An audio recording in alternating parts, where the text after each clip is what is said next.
Okay, I got it. Ready? Ready. Okay, go ahead. Let's go back into the Kennedy situation here. Now, the Warren Commission was highly publicized, all the things that went on there. I was shown a videotape just yesterday of was it a Zapruder film?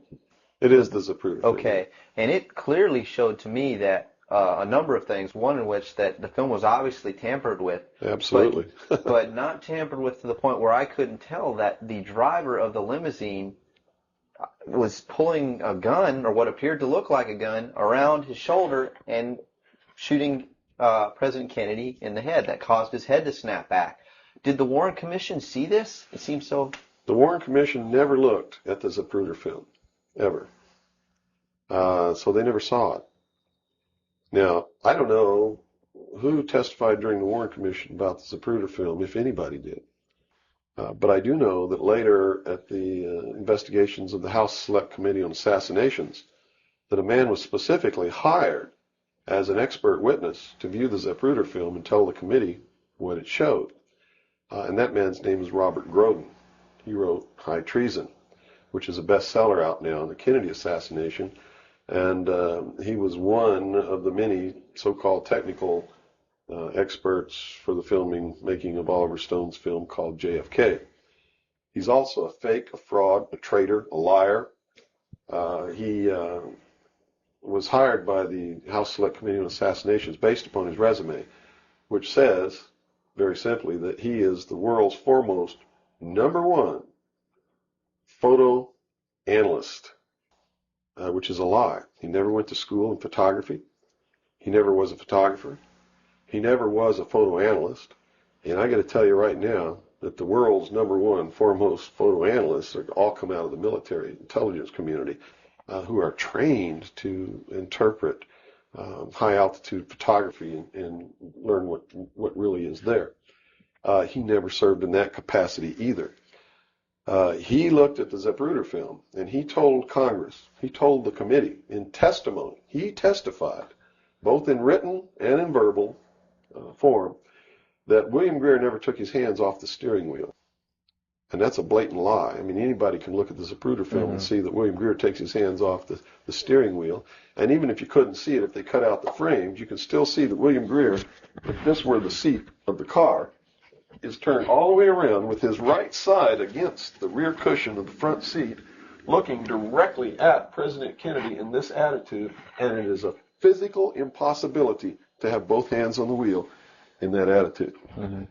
So we know that Robert Groden, #1, was not who he said he was, had no expertise to be doing the job that he was hired to do.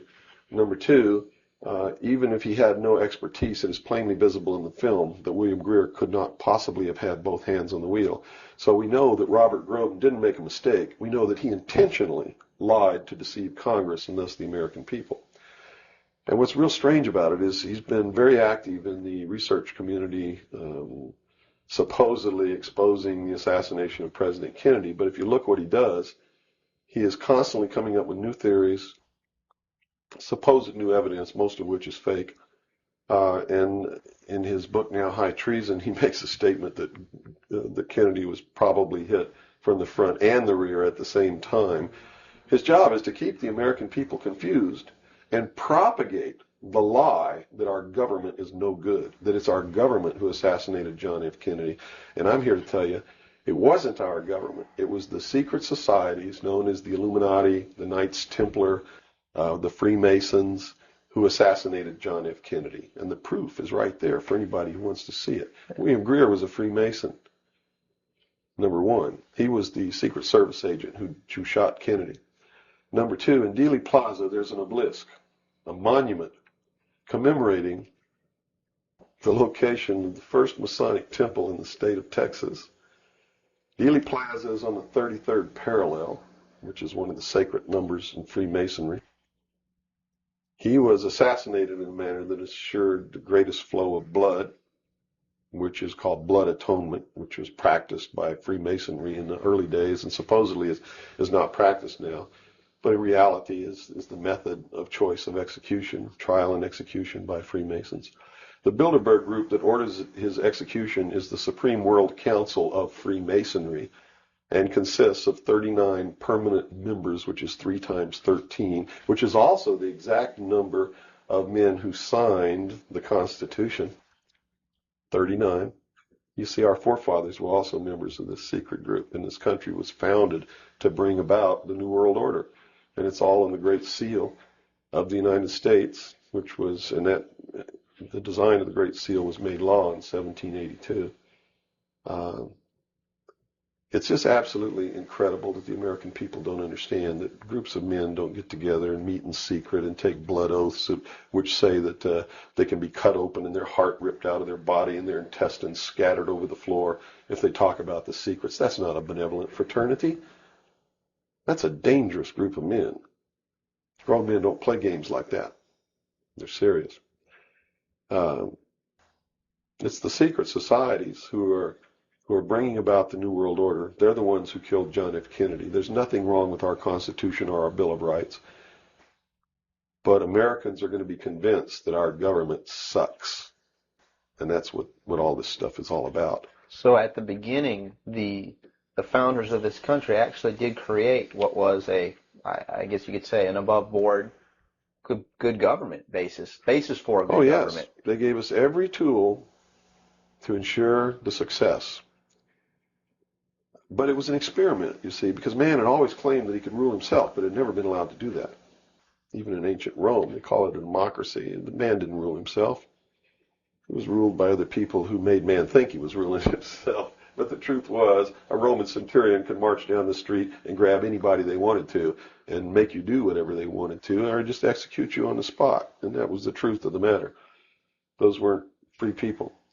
In the history of the world, there had never been a people who were truly free or who truly ruled themselves until the United States of America was created as a republic by which we ruled ourselves through elected representatives whom we sent to the State House, either in the States or to Congress, to do it.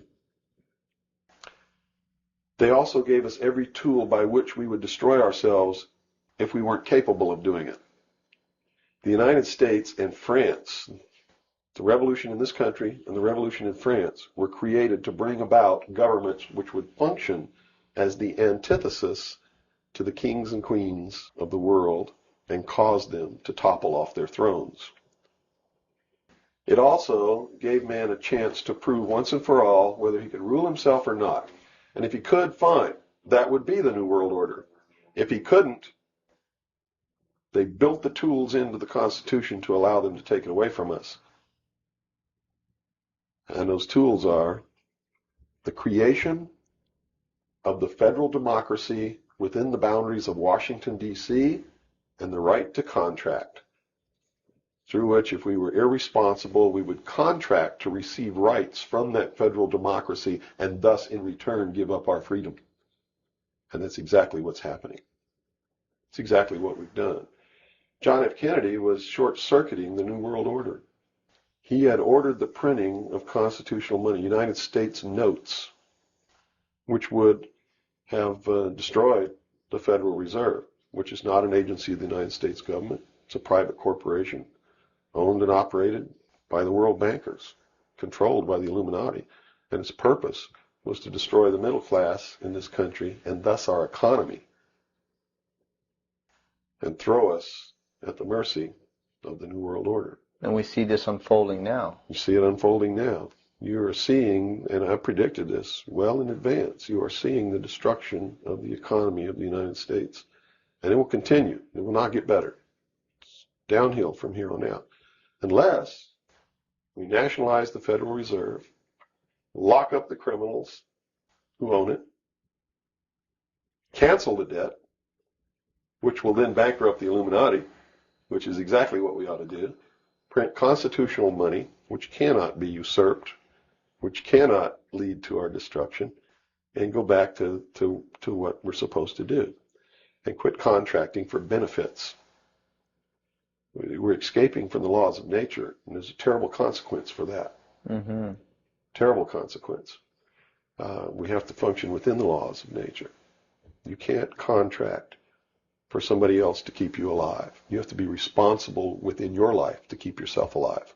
Mm-hmm. And if you can't do it, then you have to die. That's the law of nature. You see. Kennedy also did a lot of other things. I mean, he was a believer in the Bible. These men who are bringing about the New World Order don't believe in the God of the Bible. They believe in the God of light, Lucifer, the angel of light, who was flung down to the earth and became the Lord of the world. That's their God. That's why everything they do goes against what people know to be the right thing to do. They believe that man was held prisoner by a vindictive, cruel God named Jehovah in the Garden of Eden. And that Lucifer, through his agent Satan, set man free from the bonds of ignorance to which he was chained to the Garden of Eden, and thus brought the gift of intellect, wisdom, to man, and thus is the true benevolent God. And man, with his intellect and his wisdom and his knowledge, will create technology which will elevate man to the position of God. And all this is allegorical. Don't take the story literally, you see, because it's all allegorical. They believe that intellect, reason, is the light, is the true God, is what makes man God. And I'm not going to debate the right or wrongness of that, because who the hell knows? But I can tell you that they pervert whatever it is that might be divine about their philosophy by becoming what they profess to destroy. To destroy, yes. And so, in their zeal to bring about the New World Order, they destroyed the political will of the nation when they assassinated John F. Kennedy, which has furthered their goal, because it made a lot of people feel so helpless that, God, if they can kill the president, who am I? You know, what can I do? I'm just one lonely, helpless person. So they quit voting. They abdicated their power. And, of course, through agents like Robert Groden and many others, Oliver Stone, they're being convinced that our government sucks, that our government is the problem, that the Constitution doesn't work, that the Bill of Rights aren't real. We're playing right into their hands, in other words. We're playing right into their hands, because there's nothing wrong with the Constitution or the Bill of Rights or our government. The people. You see, it's been infiltrated. And from within, they are eating at the heart of this nation like a cancer, this secret society. They are destroying it. They are subverting it. Our Constitution has not been allowed to work since 1945, and maybe even earlier. And they have been working behind the scenes to bring about a one-world totalitarian socialist government with the Communist Manifesto as its platform, through the United Nations, which was created by this nation from an older organization called the League of Nations, which was the original foundation. And at the highest levels of our government, the Constitution's already been scrapped, and they are working under the aegis of the UN Participation Act and the United Nations Charter. Which says what? Which says that there are no rights, there are only what you call privileges. And privileges can be granted or taken away at will by the state. Quite frightening scenario. It's a very frightening scenario, and people better wake up to the fact that unless they wake up and do something about it now, there's only going to be one alternative. And that's either take up arms, restore the Constitution, and the blood will run in the streets of America, or reach down and put the shackles around your own feet and march off into slavery peacefully.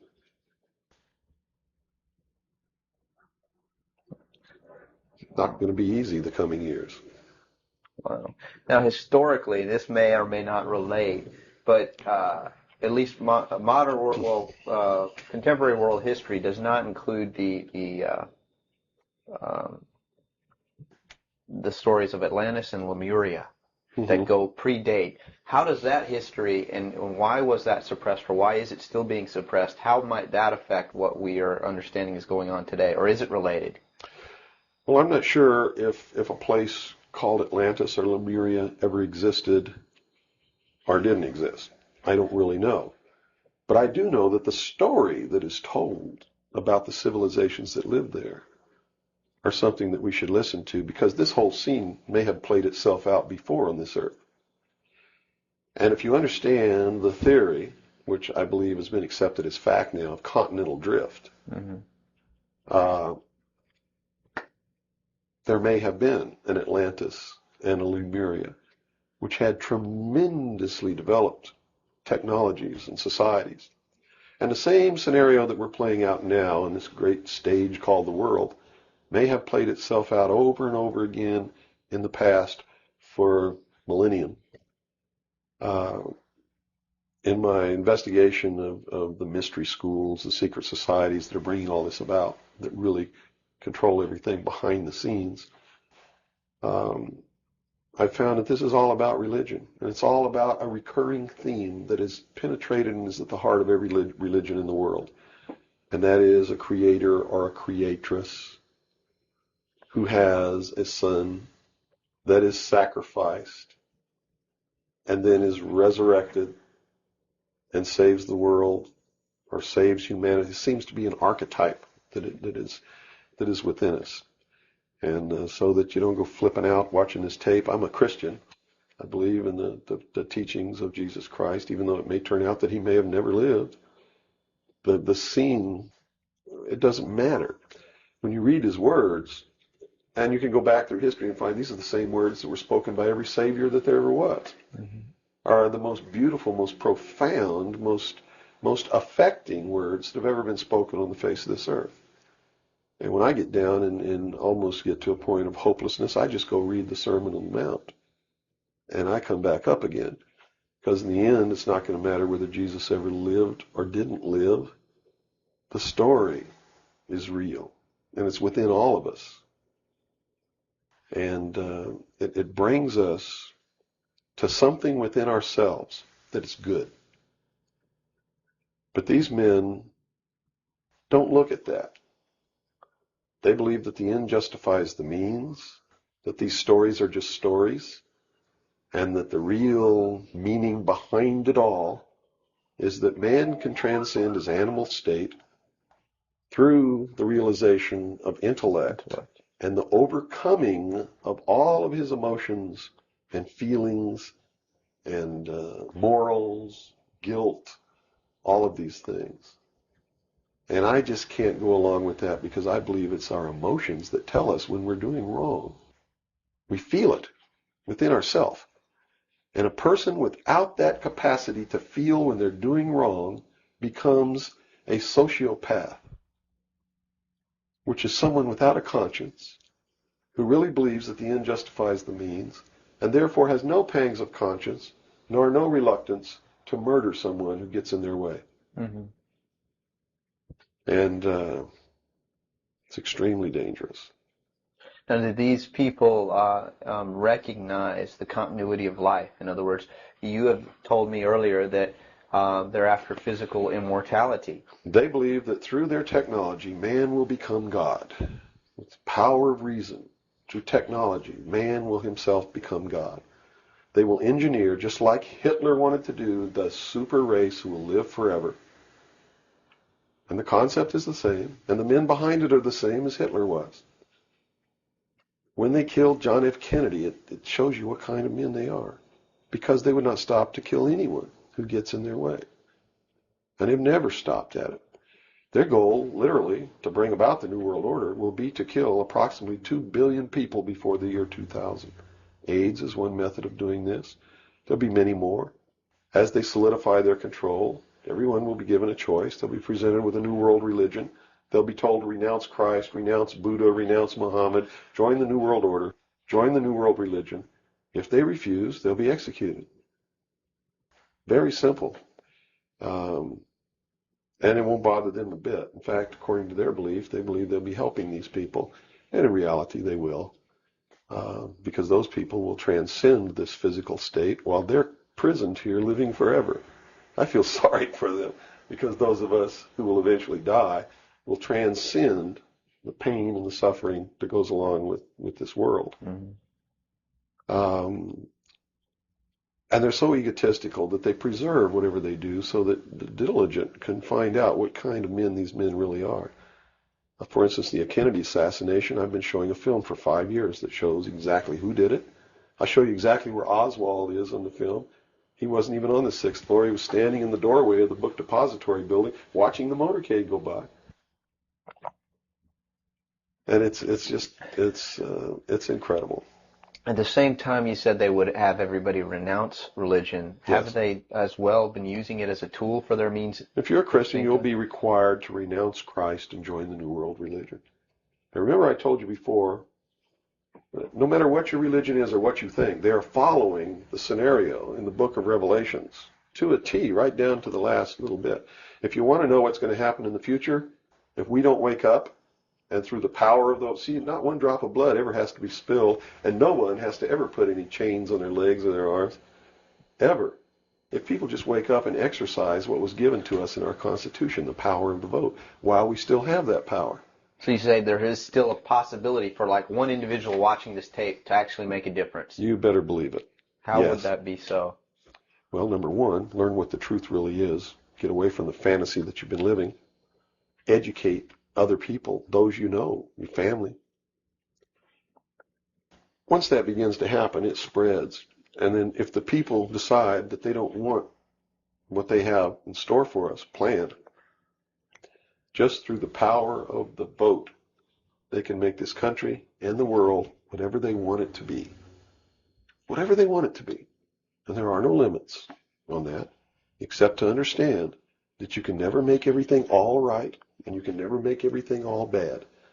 Both must exist, and we must maintain a balance. Mm-hmm. And we must become responsible.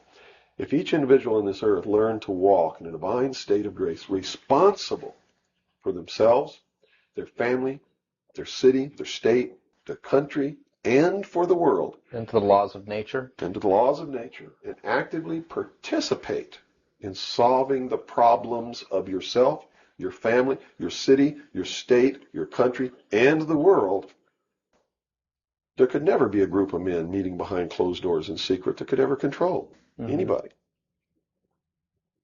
But by abdicating responsibility, by not walking in that divine state of grace, makes possible anyone meeting behind closed doors to bring about the world that they want. And the world that they want may not be the world that you want, or that I want, or that these people watching might want. Mm-hmm.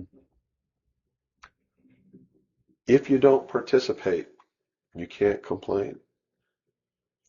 If you don't help cook the meal, you got no right to bitch about it. You got to sit down and eat what's put on your plate. Mm-hmm. If you don't like that, then you should have been in the kitchen helping to prepare the meal, helping to plan it, helping to prepare it, helping to serve it. If you want to sit on your butt in the living room while somebody else prepares the meal for you and decides what it's going to be and puts it on the table, it's too late to say that's not what you wanted to eat. Mm-hmm. It's too late to say it's not cooked the way you wanted it to cook. Well, that's very simple to understand. That's right. You got to eat it because you have to eat to live. Mm-hmm. And I think that anybody can understand the meaning behind that little story. Mm-hmm. Okay, let's take a step back to the Kennedy thing now. This is all about the Kennedy. Well, yeah, it is. But just specifically about, once again, I want to bring up the film as well. Another thing that came to my mind when I viewed it is that the two Secret Service men, the driver and the person sitting next to him in the front, regardless of what they claim happened, obviously did not operate in a way that you were trained as a Secret Serviceman to protect the president. Shouldn't they have just driven that car right out of there, and the other guy should have done something to protect or look for who's shooting? You know, it just didn't seem to make any sense. How would the Warren Commission not? They didn't see the film, so I guess they didn't see the film by design, because if they saw the film, they'd have to be responsible for the decision that they made that Lee Harvey Oswald was a lone assassin. Okay. So I think they didn't see the film on purpose because they didn't want to have to be responsible for saying, hey, look, the driver did it, you know. They didn't want to make that decision. And in a letter that Lyndon Johnson wrote to the Warren Commission, he specifically said in the letter, you must quickly identify Lee Harvey Oswald as acting alone with no conspiracy so that America can get back to business. Was Lyndon Johnson acting on behalf of the secret society, or was he Oh, of concerned course. with... He had to know all about it and approve of it because he was going to be the new president. And the new president would be in charge of the investigation. How You high see? up a government official do you have to be before you're briefed of this, the total of all the things that are going on, the reality behind them? Well, you have to understand that nobody exists on a high level in government who's opposed to the New World Order. Nobody. Um, our government has literally been infiltrated. And there's a cancer within our government destroying it, eating it, nibbling away at it, hacking off its limbs. And you said this started in 1945? 1945 was What were the events? when the overt destruction began to occur, when Truman signed the UN Participation Act and the United Nations Treaty. It actually began long before that, when these secret societies began to infiltrate the government and appoint their members to important posts. Infiltration is easy. If one gets in, he can then appoint and hire others to replace people who are not members below him.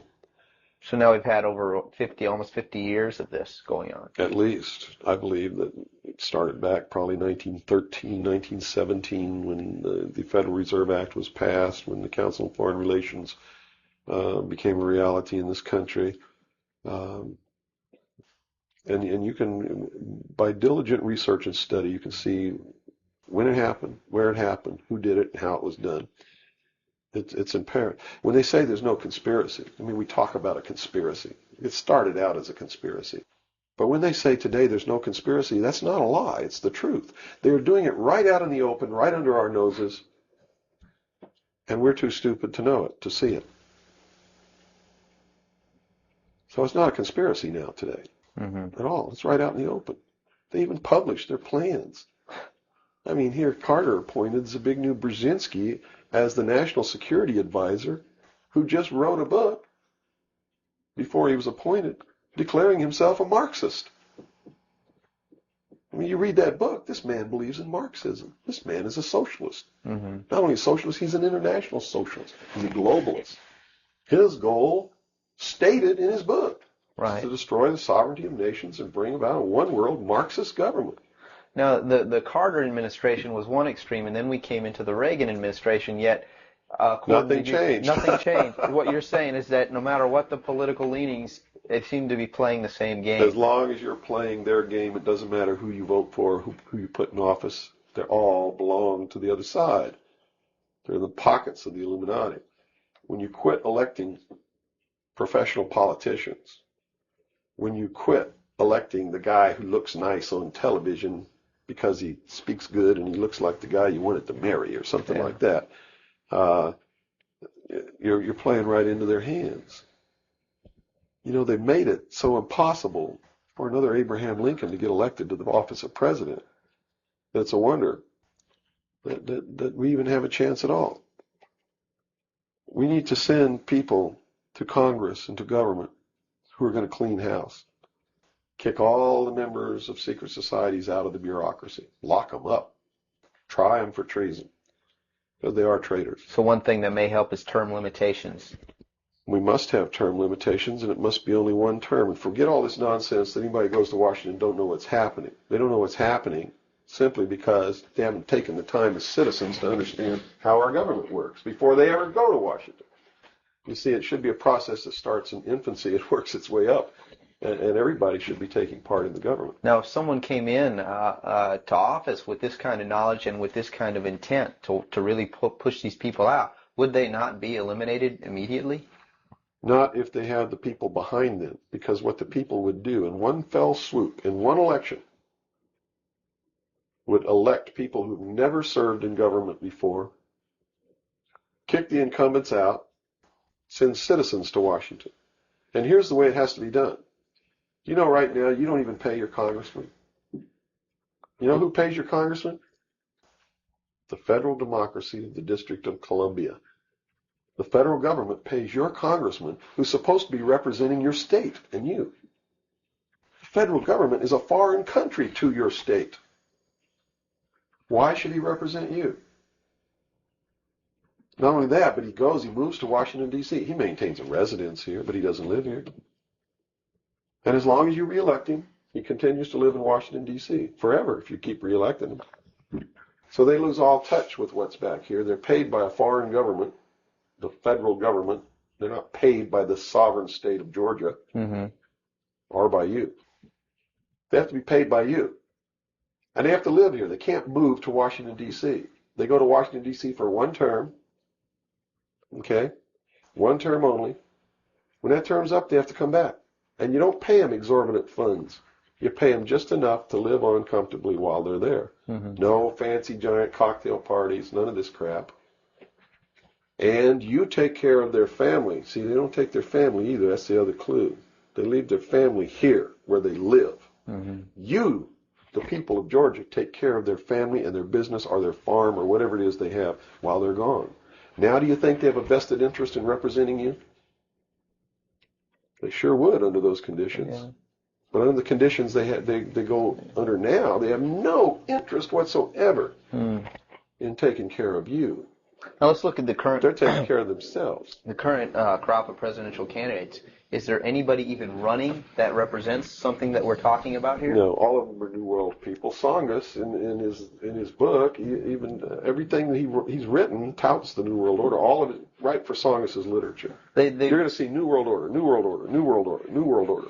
Clinton, the governor of Georgia, was selected in 1991 by the Bilderberg. Governor of Arkansas was selected in 1991 by the Bilderberg Group in Baden-Baden, Germany, to be the new president of the United States. Remember what happened to Gary Hart? What did he do? He went out on a boat with a woman who wasn't his wife, and he was destroyed. Look at Clinton. What's happened to him? Nothing. The press is on his side. They're helping the guy. You know why? Because he was chosen by the people who own the press to be the next president of the United States. Now, I don't know if he will be or not. That's up to the American people. But if they get their way, he will be. Bush is one of the most heinous criminals that's ever walked on the face of the earth. Bush is the man who's been a CIA agent since his college days. He's a member of the Skull and Bones, the Russell Trust.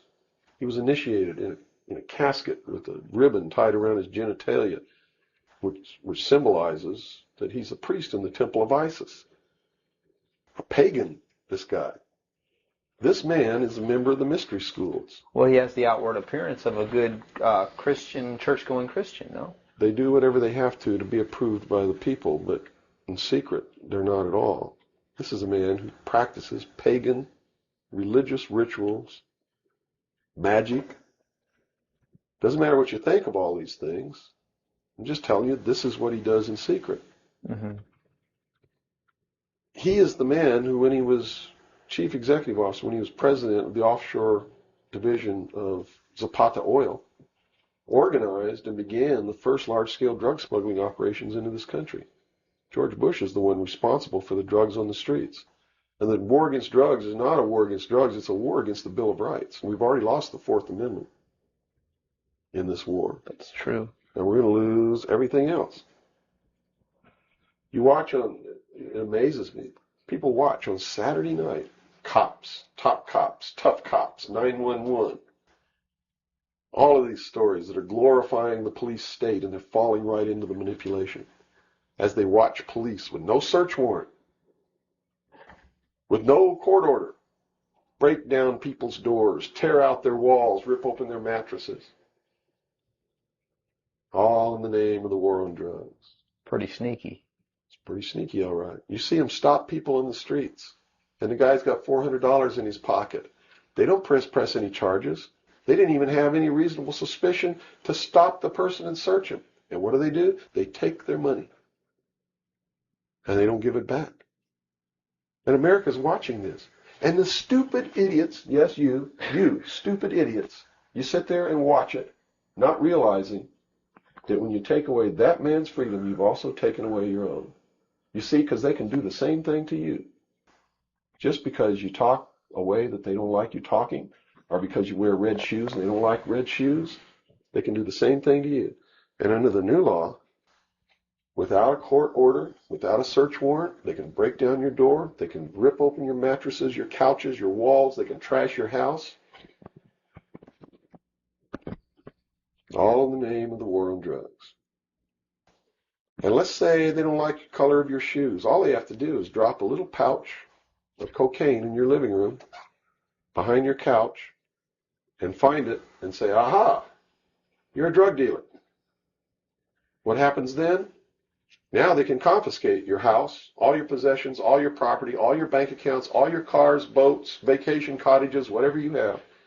And they can auction it off within 24 hours without ever even pressing charges against you. Without a court order, without due process, without just compensation. And there's not a damn thing that you can do about it. Not a damn thing. At least right now. At least right now. And the reason you can't do a damn thing about it is because you're the one who brought it about through your stupidity. You're mentally crippled. You're operating from a position of ignorance, apathy, abdication, irresponsibility. We're losing our country, our freedoms, everything. Now, these are strong accusations of the American public. What do you hope to accomplish by angering the very audience that you want to watch and listen to you? Go prove me wrong. Go make me the idiot. In so doing, you're going to find out what the truth is, and maybe you'll wake your up. And if you do, maybe we can save our country. Because I don't really care at this point whether you get mad at me or not. My country's disappearing. My freedoms are disappearing. My daughter's going to live as a slave in the New World Order if you people don't wake up and help me. So, if I had a 2x4, literally, I would smack you upside the head with it. I don't care if you get mad at me. It's beyond that state. You know, I'm willing to put my life on the line. Why would I care if you get mad at me? Mm-hmm. You know, people say, well, don't you feel threatened? Don't you feel like your life is in danger? Are you kidding? You're the people who sent your sons and daughters to fight an illegal, immoral, unjustified war in the Middle East? And that didn't bother you a bit that they might have got killed over there? And you're worried that I might get hurt or killed? Right here, really defending my country? Really fighting in defense of the Constitution? Right. You brought up the Persian Gulf War. That's something that's still on a lot of people's minds. Based on what you're saying, what was the reason for that war? They should feel really guilty. They should feel really bad about that. I mean, what about a Saddam Hussein that everyone seems to agree is you know, the evil man here, that we had the right to go in and punish, destroy, or whatever? Well, it's funny that the man who purported to want to destroy Saddam Hussein was the man who really built Saddam Hussein when he was in the Central Intelligence Agency. We have been building up Saddam Hussein's arsenal. His technology comes from us in the Soviet Union. We built him up to create that war. We did it for a purpose, and the purpose was, look at this. If George Bush knew what he was doing, how come he didn't know what he was doing? Here's what he said. We've got to send troops to the Middle East because we can't afford to pay $26 a barrel for oil. That's on tape. Next he comes out and he says, no, it's not about the price of oil. It's because Saddam Hussein's not going to stop at Kuwait. He's going to go into Saudi Arabia, and those are our friends, our buddies. So we got to go defend Saudi Arabia. And then James Baker says in a press conference, nope, it's not about Saudi Arabia. It's not about $26 a barrel for oil. It's about jobs. Folks, we're going to get you a job, and to do it, we're willing to kill your sons and daughters. Yes, sir, we'll send them off to get killed so that you can have a job. Prosperity. That's what it's all about. Well, what was the actual scenario if we hadn't have gone in? Well, see, that's not the end of it yet. Okay. Then George Bush comes out and says, whoa, the White House is flooded for telegrams. They don't want their sons and daughters to get killed for a job. It's not about jobs. It's about naked aggression. Yes, sir, there's a little Hitler over there called Saddam Hussein. Yeah, and we're going to go destroy him because the world doesn't need another Hitler. Never mind Pinochet in Chile, who's another Hitler. Never mind all the other Hitlers in the world. Was that Never mind Tiananmen Square. Well, then, you know, then people would say, well, the American government's not interested in that because money is not in you know, it's the oil here. We're talking about money. No. So you're saying it's not even that. No. They've been planning this war for years. In fact, Arco Press wrote a book about it. The name of the book is Rapid Deployment Forces. It was published in 1985. It names Kuwait as the country. It talks about Operation Bright Star, where they've been practicing the war every year since the early 80s, sending troops over there practicing the war, liberating Kuwait. It's even named in the book. The whole thing was spelled out years ago. What it was all about was to establish the New World Order. You see, because for the first time in the history of the world, it's established the legal international precedent that the United Nations could pass a resolution and send its police force to enforce that resolution, and that the member nations would have to pay for that action. And George Bush said it very clearly, but nobody was listening when he said, no longer will any nation stand against a world united.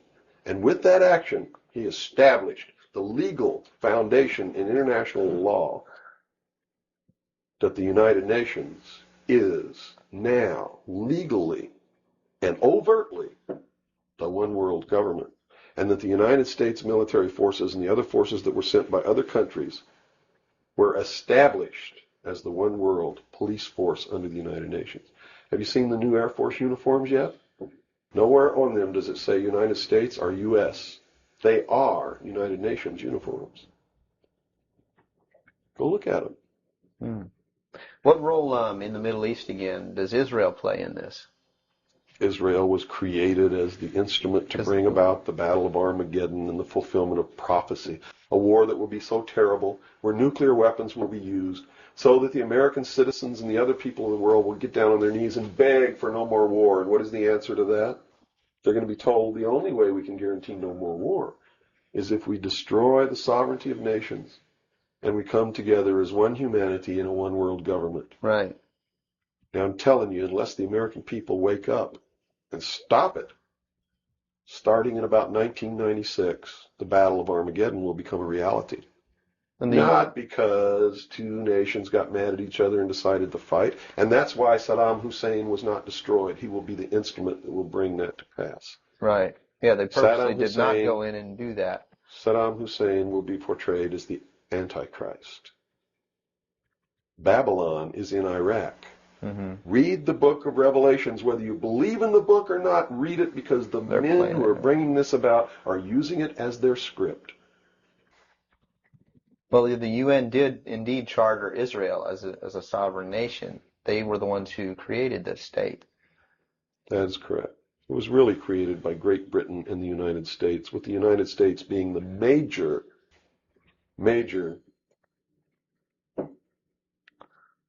instigant. Okay, and the Jewish people were then being manipulated into believing it was for some other reason. That's correct. They've always been manipulated. And I get people who still come to me all the time and say, Bill, you're all wrong. It's the Jews. The Jews are subverting the world.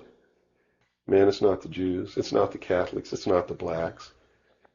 It's these men who belong to the ancient mystery schools, who meet in secret and decide the fate of the world. And they belong to all different races and all different nationalities and all different religions to the public point of view. But in secret, it's a different story. How about the European community? Here seems, based on your theory, another group of sovereign nations coming together to form one government. The European community, the EEC, was created by the Central Intelligence Agency, working through a lodge in Italy called the P2 Lodge. Propaganda 2 is the name of it, which is the intelligence arm of the Vatican, and Prince Bernhard, who is the leader of the secret World Council that controls these secret societies around the world, called the Bilderberg Group. And that's the truth of the matter. And well, during its creation, they just threw out Margaret Thatcher. She was really opposing this. Yes, she was, and that's why she got ousted. Okay. So did the Shah of Iran. So did Marcos. Anyone who opposes it gets ousted. That wasn't an overthrow of Marcos by the people in the Philippines. It was organized, instigated, and carried out by agents of the Central Intelligence Agency and the KGB. The overthrow of the Shah of Iran, our intelligence community is trying to tell us they didn't know anything about it. They didn't know what was happening. Bullshit. They organized it. They instigated it. They are the ones who caused it to come to pass. Mm-hmm.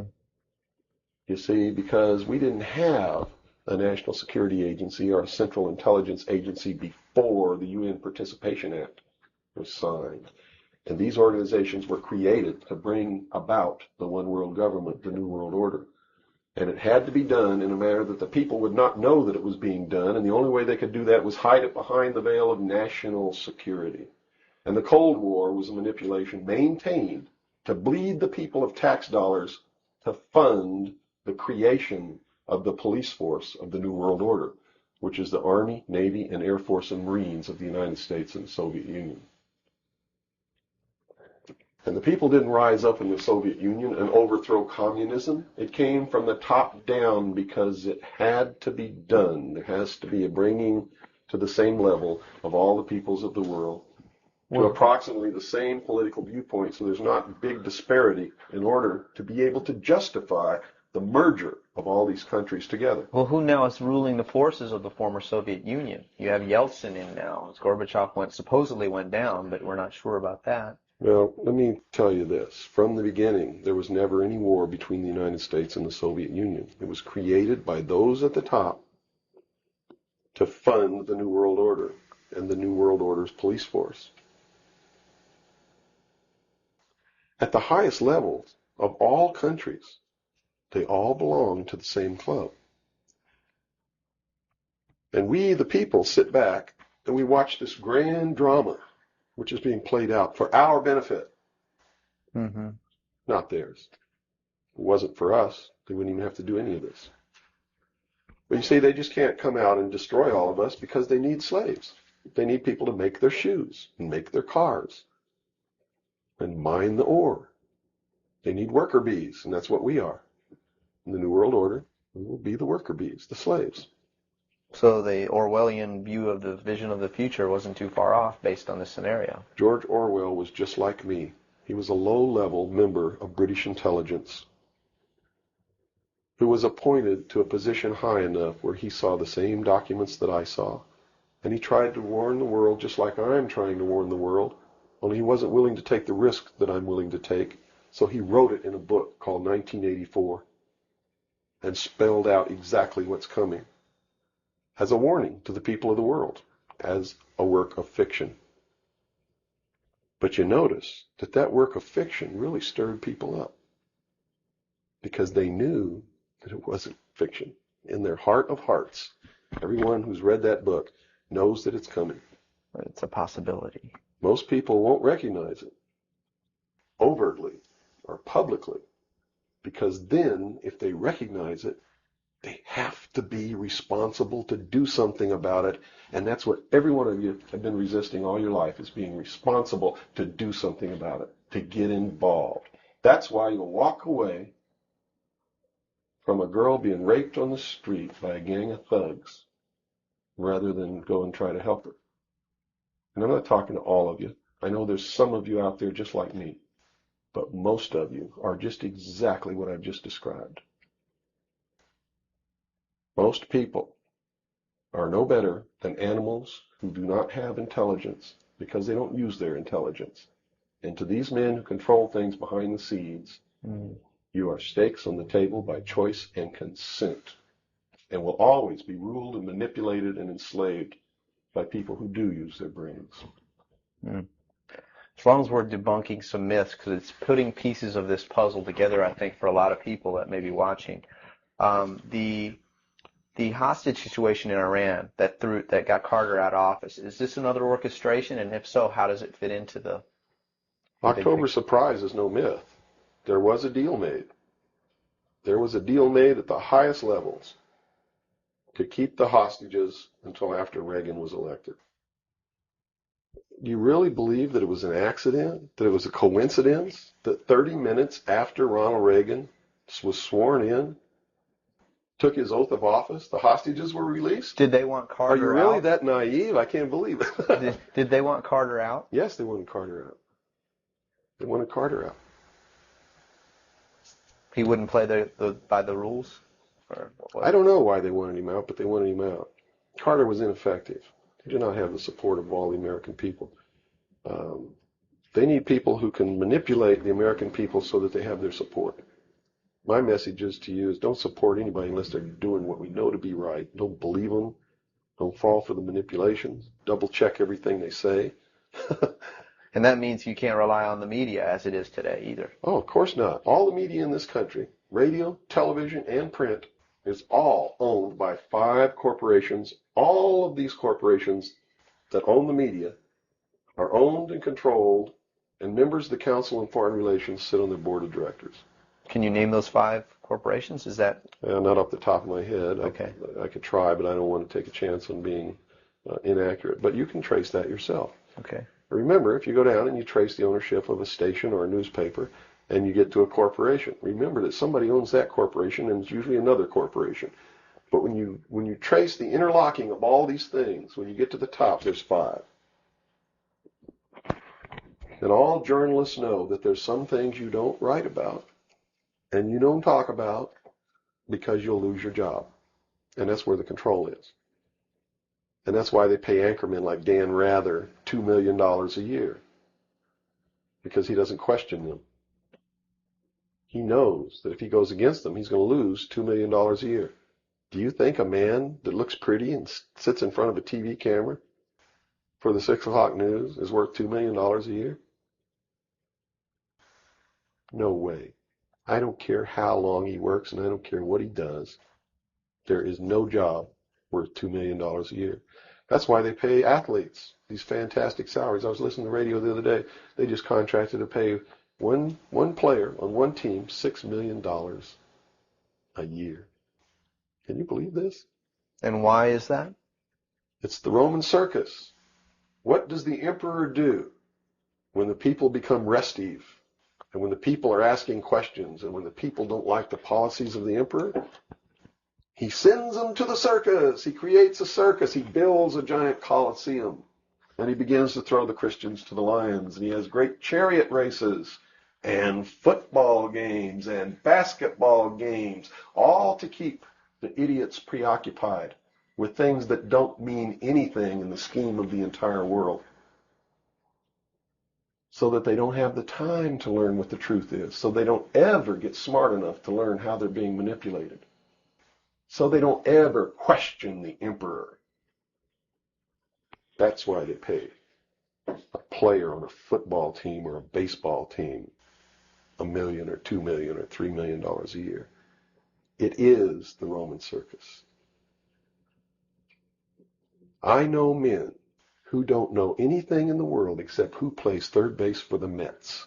And they think that's a great accomplishment.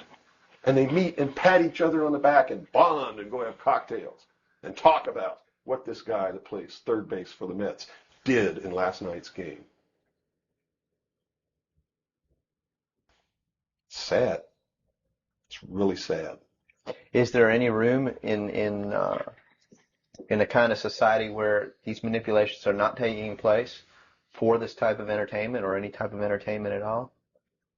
If people understand that a game is a game, if people understand that nobody, no matter what they do, is worth paying $2 or $3 million a year for, people should be able to get rich if they want to, by the sweat of their individual labor, okay?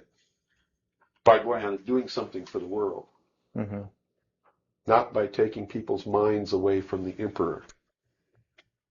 It's a game. Football's a game. Football's a game. But let me tell you something. When 150 of the most powerful men and women in the world can meet in secret in Baden-Baden, Germany, and plot the fate of billions, and nobody even cares about it, but 6 football players go to lunch together, and it's in the headlines across the country, you have a reflection of the society in which that exists. And it is a sick society that is doomed to self-destruction. So based on that scenario, there's some truth into what these men are looking at. Absolutely. And that's what makes me so sick, is that I'm trying to wake up a people who on a daily basis are proving the ones that I'm warning them about to be right.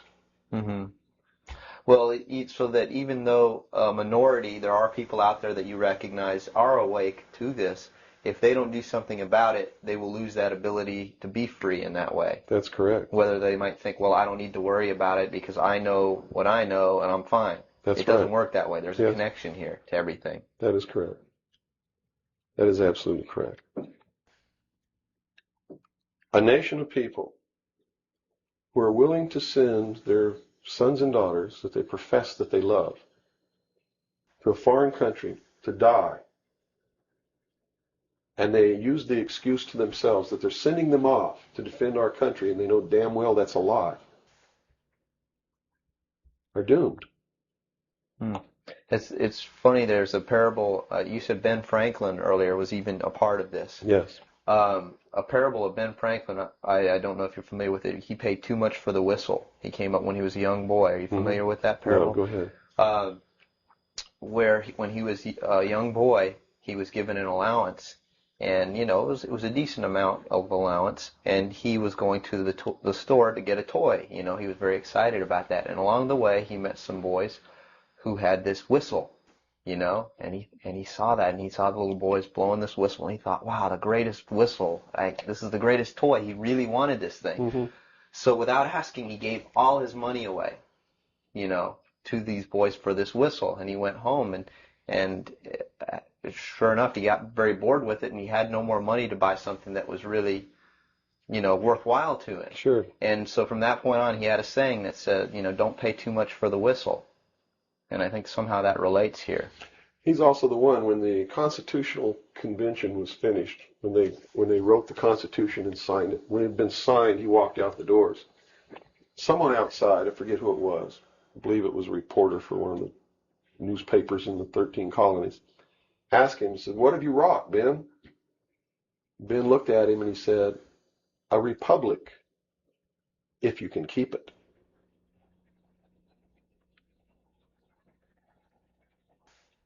He knew. He did. And that's a good place to end. Yeah, I think so. That's a great ending. Wow. Good job, guys. Bill Cooper's life ended in a violent confrontation with law enforcement on November 5, 2001. He had been charged with multiple counts, including tax evasion and aggravated assault, and was killed during a shootout with deputies who were attempting to execute an arrest warrant at his home in Eager, Arizona. There was still much controversy around his death and the details leading up to it. To this day, certain predictions he's made have come to fruition that have no explanation.